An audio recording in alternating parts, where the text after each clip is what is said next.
우리 주변의 여건과 환경이 급속도로 변하고 있습니다. 과거의 발상, 과거의 자세, 과거의 제도로는 살아남기 어려운 상황이 되어지고 있다는 이야기입니다.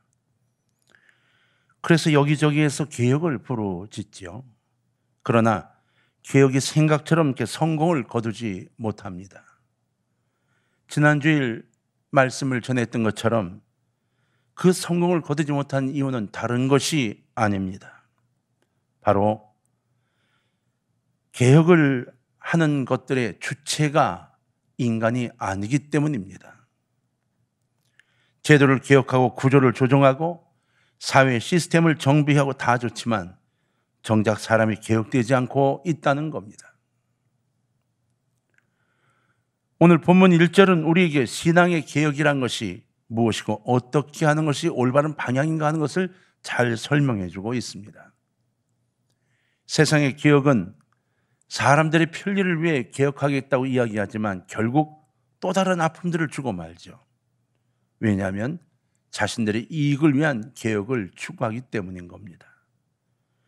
그런데 오늘 본문 1절은 우리에게 그러한 개혁이 아니라 신앙적 개혁을 통해서 진정한 자유가 무엇인지 그리고 그 자유를 누리는 것이 무엇인지를 설명해 주고 있습니다. 그리스도인들은 예수 그리스도를 통해 진정한 자유를 누리는 축복의 삶을 삽니다. 그러나 현실에서는 우리의 삶이 자꾸 과거의 종노릇한 자리로 되돌아가려고 애씀을 느끼게 됩니다. 나도 모르는 사이에 종의 멍에를 다시 매게 된다는 겁니다. 기껏 종의 멍에를 내려놓고 자유를 얻게 되었는데 우리는 또다시 종의 멍에를 매려고 애쓴다고 하는 거예요. 마치 이스라엘 백성들이 고난을 겪을 때마다 애굽의 시절을 그리워하고 그리로 다시 돌아가고자 모세에게 땡깡 썼던 것처럼, 모세에게 항의했던 것처럼, 또 옛날 예수 믿기 전에 그 모습으로 되돌아가려고 한다는 것입니다. 그러니까 우리의 신앙개혁은 되살아난 옛사람의 모습을 청산하고 우리의 주인 되시는 예수 그리스도께로 다시 나아가는 것을 의미하게 되는 겁니다.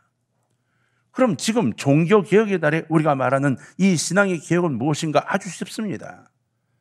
우리에게 새로운 피조물이라고 만들어주시고 천국 갈 수 있도록 만들어주셨다면 그것을 유지하는 길로 돌아오는 겁니다. 굉장히 많은 사람들이 천국 가는 길에 들어서서 감사하고 기뻐하며 살다가 어느 틈엔가 다시 옛 길로 걸어가게 되는 일들이 많다고 하는 거죠. 사람에게 여러 종류의 자유가 있지만 영적인 자유만큼 중요한 것은 없습니다.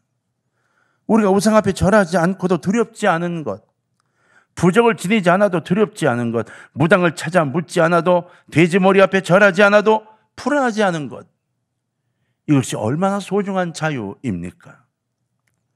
정말 중요한 것은 내 자유의지로 하나님 앞에 나올 수 있다는 것, 하나님을 아바, 아버지라 부를 수 있다는 것, 이것은 정말 소중한 자유인 것입니다. 우리 그리스도인들은 육체적인 자유뿐 아니라 도덕적인 자유, 더 나아가 영적 자유를 누릴 수 있는 축복을 받았다는 겁니다. 그리스도인들이 아닌 사람들은 이 영적 축복을 누리지 못합니다. 그래서 여기저기에 묶여있고 얽혀매어 있습니다. 옛날 인천에 있을 때 인하대 교수님이 한 분 계셨는데 교회를 나오신 지 한 6개월에서 7개월 정도 되셨을 거예요. 그 교수님이 어느 날 저희들과 무슨 이야기를 하다가 이렇게 말씀을 하시더라고요. 내가 하나님을 이제 믿기 시작을 했는데 점을 치러 가거나 부적을 갖고 있으면 부정 타겠지? 이러시는 거예요. 그분이 여러분 미국에서 유수한 대학을 나와서 우리나라에 그 대학을 나온 박사가 3분밖에 없다는 대학을 나오셨대요. 저는 그게 어느 대학인지 모르겠어요. 굉장했던 분이고 인하대에서 그분을 모셔오려고 엄청난 투자를 했다는 이야기를 들었거든요. 근데 그런 분이 그런 이야기를 하시는 거예요. 그래서 저희가 뭐 부정 타는 건 아니지만 갖고 있을 필요가 없죠. 왜요? 그 물었더니 돌아서서 뭐 푸슉푸슉 하더니 부적을 꺼내시는 거예요. 어디서 나오는가 봤더니 팬티 고무줄 속에서 그걸 끄집어내고 계시는 거예요. 부적이 얼마나 긴지 이만큼 돼요. 푸니까 아주 그냥 꼭 접어서 그걸 집어넣었어요. 그럼 뭐라 하시는가 하면 이 부적이 미국 갈 때 가져가서 지금까지 갖고 있던 걸 하는 거예요. 그러면서 이 부적을 내려놓으면 이제 내가 이 겁이 나서 든든한 게 사라져서 뭐 그러시는 거예요. 저 웃으면서 그렇지 않아도 된다고. 그거 갖고 있어도 되고 안 갖고 있어도 된다고. 하나님의 능력이 그보다 크기 때문에 갖고 계셔도 문제가 안 되고 안 갖고 계셔도 문제가 안 되고 그 종이 쪼가리 아무 소용이 없다고. 그랬더니요. 아, 그러냐고 그러더니 더 접어요. 다시 집어넣어요. 왜요? 그랬더니 갖고 있어도 상관이 없다면서요. 그렇죠. 좀 더 갖고 있어 보겠다고. 불안해 죽겠는 거예요. 그러더니 그 다음 거의 한 6개월을 지내고 나서 부흥회를 한번 지나고 나시더니 저희에게 지나가면서 부적 뺐어 이러고 지나가시더라고요. 왜? 부흥회 때 주님을 만나신 거예요. 성령님을 만나고 나니까 그게 아무것도 아닌 걸 알게 된 거예요. 너무 자유롭다는 거예요. 너무 행복하다는 거예요. 우리에겐 여러분 이 자유로움이 하나님의 선물로 주어진 거죠. 문제는 하나님께서 이런 자유를 주셨지만 이런 자유를 잃어버리고 산다는 데 있다는 겁니다. 우리 스스로가 다시 노예가 된다는 거예요. 바울은 이런 우리 인간들의 자유를 잃어버리는 것에 대해 이 과정을 노예의 과정으로 설명했어요. 고대 사회에 노예가 이렇게 되어진다고 설명한 거죠. 옛날 고대 사회에 노예가 되는 경우가 3가지가 있었죠. 첫 번째는 태어나면서 노예가 되는 겁니다. 내 부모가 노예라서 태어나자마자 노예가 되는 거예요. 부모가 노예면 그 자식들도 노예가 됐어요. 아무리 똑똑하고 아무리 잘났어도 부모가 노예면 그 사람은 노예입니다. 성경은 소위 원죄서를 말씀해요. 우리가 죄 중에 잉태되었고 죄 가운데 태어났다고 말씀하셔요. 로마서 5장 12절을 보면 그러므로 한 사람으로 말미암아 죄가 세상에 들어오고 죄로 말미암아 사망이 들어왔나니 이와 같이 모든 사람이 죄를 지었으므로 사망이 모든 사람에게 이르렀느니라 했습니다. 바로 이 아담 때문에 모든 죄가 모두에게 임했고 우리는 죄인으로 태어날 수밖에 없다는 거예요. 그래서 이 땅에서 아무리 죄를 짓지 않고 산다 해도 죄인으로 살 수밖에 없고 지옥을 향해 갈 수밖에 없다고 성경은 설명해요. 어거스틴은 이것을 욕심이라고 표현했습니다. 욕정 또는 욕망이라고 번역하기도 하는데 이 욕심으로 번역되어지는 이 단어, 이 전체를 욕망과 욕심으로 표현했어요. 그러면서 이 욕심이 인간 본성 전체를 사로잡고 있다 이렇게 표현했습니다. 그러니까 인간은 나면서부터 욕심의 노예가 되어 있다는 거예요. 진짜 그래요. 어린아이가 뭘 알겠어요? 그런데도 욕심들이 굉장히 있는 걸 발견할 때가 많습니다. 잡고 놓지 않습니다. 이제 나이가 들어가면서 벌써 돌도 되지 않은 것들이 손에 잡은 것을 놓지 않으려고 합니다. 여러분 가장 먼저 배우는 게 뭐예요? 내 거를 가장 먼저 배웁니다. 아이들이. 그래서 놓지 않습니다. 누구에게 배워서 터득한 게 아닙니다. 갖고 있는 겁니다. 이 욕심을 갖고 있다가 청소년가 되면 이제 이 욕심이 성적 욕망으로 바뀌게 되고 이 성적 욕망에 따라 그 자신이 어떻게 될지를 몰라 인생을 버리는 경우도 생깁니다. 장년기가 되면 이 욕심이 성공욕과 명예욕으로 바뀌죠. 그래서 제약이 힘든 상태가 되면 수단 방법을 가리지 않습니다. 우린 요즘 대선 뭐 어쩌고 하는 과정 속에서 얼마나 많은 추태를 보고 있는지 모릅니다. 저런 사람들이 누구라도 대통령이 되면 어떡할까 걱정이 될 만큼 정말 추태를 보이고 있습니다. 왜요? 이 욕망 때문입니다. 명예욕, 권력욕, 이 욕심이 자기를 사로잡아 어떠한 범죄도 상관이 없다고 생각하고 사는 겁니다. 우리가 그리스도 안에 있으면서 잠시 영적 긴장을 풀게 되면 어느덧 이 욕심과 욕망이 우리 삶에 영향력을 미치게 되고 우리를 지배하게 됩니다. 그러면 나도 모르는 사이에 자유를 잃어버리고 마는 거예요. 그러므로 그리스도인들은 항상 욕심이 우리 자신을 사로잡지 못하도록 그 싸우며 살아야 합니다. 이것을 우리는 영적 전쟁이라고 말합니다. 그래서 그리스도인들은 항상 자신을 돌아보고 그리고 기도해야 하고 회개해야 하는 거예요. 내가 다른 사람들에게 아픔을 주었는가? 나의 이익을 구하느라고 누군가에게 눈물을 흘리게 하고 있는 것은 아닌가? 내가 피곤하고 힘들어도 다른 사람을 위해 희생할 수 있고 무엇인가 줄 수 있는 사람이 되지 못하고 내 이익만 구하는 것이 아닌가를 살펴보아야 한다는 겁니다. 두 번째, 노예가 되는 두 번째 과정은 전쟁에서 패하는 겁니다. 고대 사회에서 전쟁에서 이긴 나라는 패한 나라의 백성까지 노예로 소유할 수 있었어요. 그래서 패배한 나라의 백성들을 데리고 자신의 나라로 데려가 노예로 사용하게 됐죠. 우리가 이 세상을 사는 동안에 갖가지 유혹이 다가옵니다. 작은 유혹에 넘어가면 더 큰 유혹이 우리를 끌어당깁니다. 이 작은 유혹이 또 다른 유혹을 데려오고 그 유혹이 또 다른 유혹을, 그래서 결국은 이 유혹과의 전쟁에서 지고 말고 그리고는 그 유혹의 노예가 되고 만다는 겁니다. 그러므로 정신을 차리고 그 유혹과 싸워 이겨야만 하는 겁니다. 그래야만 예수님이 주신 진정한 자유를 누릴 수 있게 되는 거예요. 제가 가르쳤던 제자아이 하나가 제게 상담 요청을 해왔습니다. 참으로 오랜만에 전화통화를 했는데 그래도 우리나라에 이름 있는 기업의 간부가 되어 있었어요. 무슨 갈등인가? 교회도 열심히 나가는 걸 제가 들어서 알고 있었는데 이러는 거예요. 목사님, 실은 제가 담배하고 술을 시작한 지가 한 20년 됐습니다. 이러는 거예요. 무슨 소리야? 그랬더니 직장에 처음 들어가서 잘 이겨냈는데 부서를 옮기던 어느 때 진급이 되며 부서를 옮겼는데 자기보다 더 높은 그 직위에 있는 분이 자기에게 술 한잔 하라고 권했다는 거예요.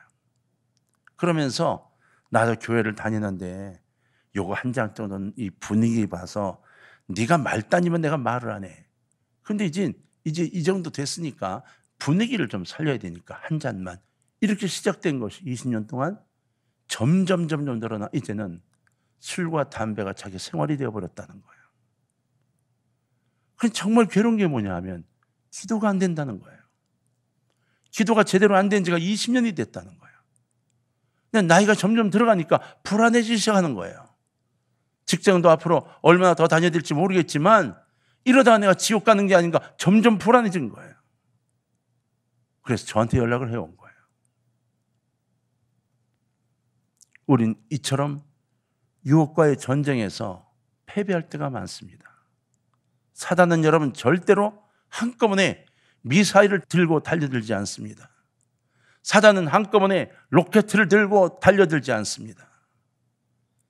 자그마한 침으로 살짝 찍는 것부터 시작합니다. 그래서 무너지게 만들지요. 노예가 되는 세 번째 과정은 돈에 팔리는 경우입니다. 남에게 빚을 졌는데 갚을 수가 없게 될 경우 그 빚 대신에 자신이나 자식이 노예로 팔려가는 거죠. 이것이 또 하나 노예가 되는 과정입니다.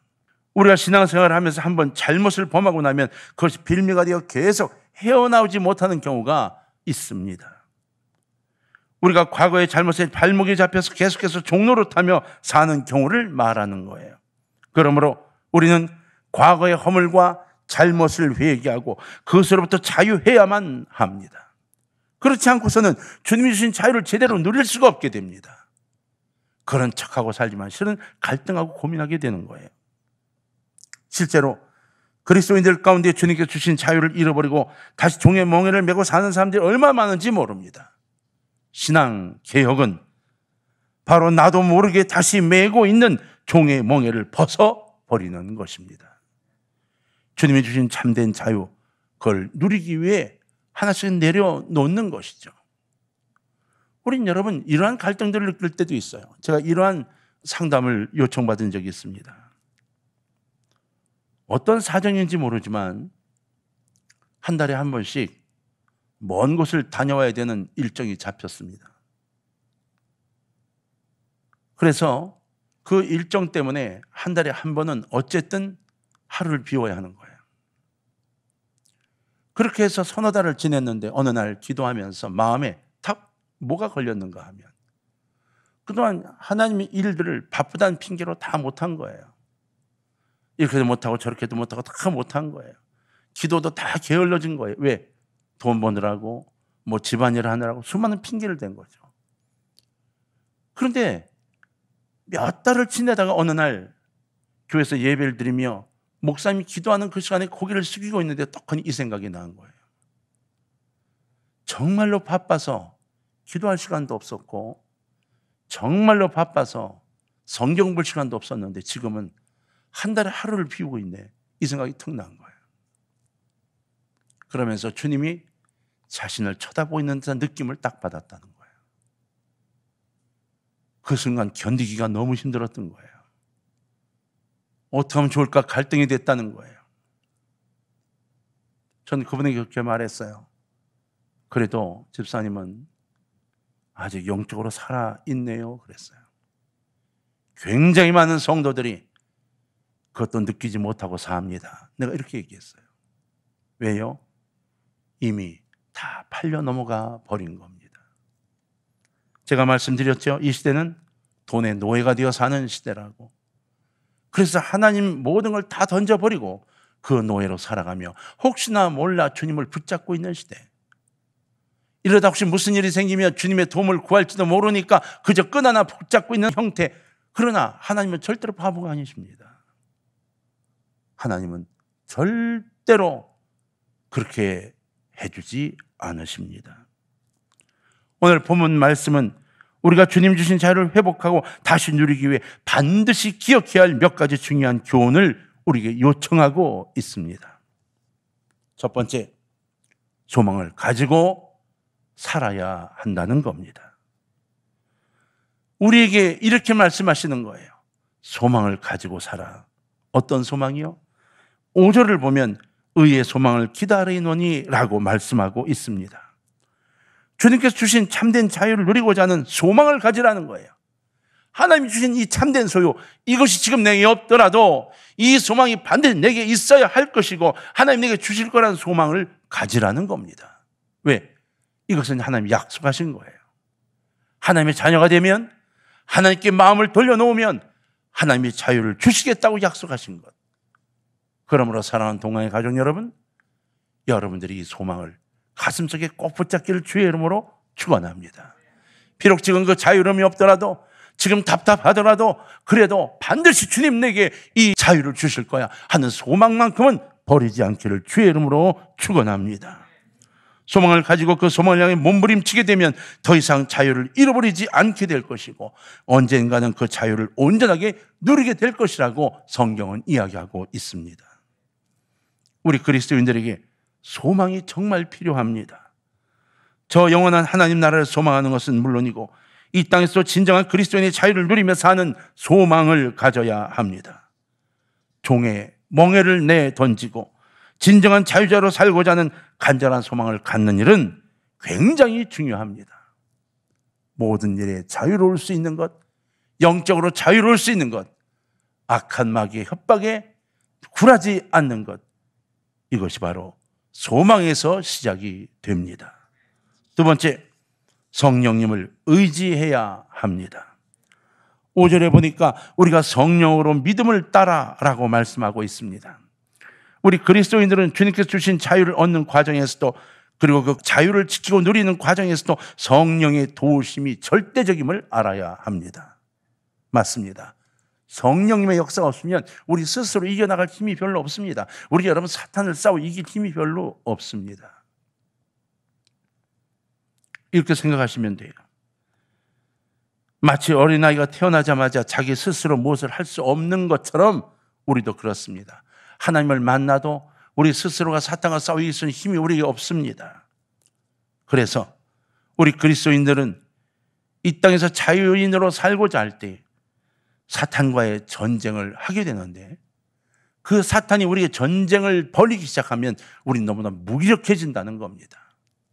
이 땅에서 아무리 권력을 갖고 있어도, 아무리 체력이 좋아도 사탄과의 전쟁에서는 아무 소용이 없습니다. 그렇기 때문에 성령님께서 우리의 곁에서 우리가 자유를 누리며 살 수 있도록 도와주시고 돌봐주시고 지켜주신다는 겁니다. 어린아이들은 부모가 돌봐줘야 하죠. 우리도 마찬가지입니다. 우리 심령이 어릴 때 성령께서 역사하시고 돌봐주시기를 원하고 계십니다. 그러므로 주님께 기도하고 성령님이 내 주인이 되도록 기도하시기를 주의 이름으로 부탁합니다. 우리는 못된 습관 하나를 가지고 살아갑니다. 무슨 문제를 만나면 먼저 내 힘으로 무엇인가를 한번 해보려고 합니다. 그리고 안 되면 사람들을 찾아다닙니다. 그리고 결국 그것도 안 돼서 다 무너지고 나야, 그래야 피폐한 심령으로 주님께 돌아옵니다. 아니요. 그 어려운 시간을 여러분 미리 당겨서 주님을 찾아오십시오. 미리 자유로워집니다. 해결할 수 있는 시간이 훨씬 더 많아집니다. 우리가 꼭 알아야 할 것이 있습니다. 성령님은 우리 곁에서 언제나 우리를 도우시고자 하신다는 겁니다. 우리가 욕심에 사로잡혀 자유를 잃어버릴 위기에서도, 우리가 유혹에 휩쓸려 자유를 잃어버릴 위기에서도, 우리가 과거의 허물이 끌려 자유를 잃어버릴 위기에서도 성령님은 언제나 우리 곁에 계시면서 손을 내밀고 계십니다. 그분은 파라클레토스, 바로 내 옆에서 나를 도우시는 하나님, 보혜사 성령님이십니다. 이 파라클레토스 성령님과 동행하시기를 간절한 마음으로 기도하시고 소원하시기를 주의 이름으로 축원합니다. 세 번째로, 사랑을 실천하며 살아가야 합니다. 6절을 보면 사랑으로서 역사하는 믿음뿐이니라 라고 말씀했습니다. 사랑으로서 역사하는 믿음. 그렇습니다. 우리가 자유를 지키려면 더욱 예수 그리스도의 종이 되어야 합니다. 역설적인 거죠. 사랑으로 주님을 섬기고 교회를 섬기고 이웃을 섬겨야 하는 것입니다. 우리도 바쁘지요. 일정이 많지요. 그러나 아픔을 겪고 있는 가정을 위해 희생하고 봉사하는 것이 우리들의 역할이 되어야 하는 겁니다. 십자가가 어리석어 보일 수 있습니다. 그러나 그 안에 놀라운 자유가 있습니다. 억지로 지는 십자가는 속박이지만 기쁨으로 지는 십자가, 사랑으로 지는 십자가는 자유를 가져다 줍니다. 어쩔 수 없어서 억지로 봉사하는 사람은 그 봉사가 부담과 속박이 됩니다. 남들처럼 놀러 가고 싶고 오전 예배만 드리고 내 할 일을 하고 싶은 생각이 지배하게 됩니다. 그러나 기쁨으로 사랑으로 사역에 동참하는 사람은 그렇게 할 수 있음이 너무도 감사합니다. 예배를 드릴 수 있음이 감사하고 교회에 나와서 대면 예배 드리는 것이 너무나 기쁘고, 그리고 주님을 위해 무엇인가 할 수 있고 이웃을 위해 도울 수 있는 것이 너무 감사하고 고맙다는 생각이 들게 되는 거죠. 왜냐하면 그 봉사 속에서 주님 주시는 참된 자유함을 맛보기 때문입니다. 자유는 희생을 통해서만 얻어집니다. 지난 주간에 오늘과 이틀 동안 캄보디아의 박경희 선교사님 네 분이 성주로 풍기로 해서 여정을 마치고 이제 올라갔습니다. 그 일을 위해서 많은 분들이 희생하셨어요. 그런데 그것이 아무것도 아닌 게 아닙니다. 박경희 선교사님 내에는 굉장히 커다란 꿈과 희망을 갖고 그리고 캄보디아로 들어가게 됐습니다. 많은 것들을 가슴에 품고 기도하며 꿈을 안고 들어가게 됐다는 거죠. 그래요. 누군가의 희생이, 누군가의 헌신이 또 다른 큰 일을 만들어낼 수 있다면 이것은 우리에게 또 다른 자유를 주는 하나님의 선물인 것입니다. 이 희생이 새로운 자유를 우리에게 주는 것이죠. 사랑하는 동강의 가족 여러분, 우리 자신의 신앙생활을 돌아보아야 합니다. 또다시 개혁되어야 할 부분이 있을 겁니다. 주님 주신 자유가 훼손된 부분이 분명히 있을 겁니다. 우리 자신을 돌아보면서 내가 또다시 종노릇하고 있는 것이 아닌가 살펴보고 종노릇하는 부분을 단호하게 잘라 던져야 합니다. 끊을 것은 끊고 버릴 것은 버리고 새롭게 헌신해야 할 것은 헌신해야 합니다. 그래서 우리의 믿음이 날로 새로워지고 이 종교개혁의 달에 나 자신이 신앙 먼저 개혁하는 오늘을 만들어 가야 하는 것입니다. 내가 먼저 개혁되어야 이 땅의 다른 이들이 평화를 누릴 수 있습니다. 내가 먼저 희생하고 내가 먼저 개혁되어야 누군가가 그나마 웃을 수 있는 시간을 얻게 되는 겁니다. 사랑하는 동강의 가족 여러분, 10월 종교개혁의 달을 보내고 있습니다. 여러분 스스로가 자신을 돌아보고 이 종교개혁의 달에 자신을 개혁할 수 있는 결단과 그 노력이 있는 이번 주간이 되기를 주의 이름으로 부탁합니다.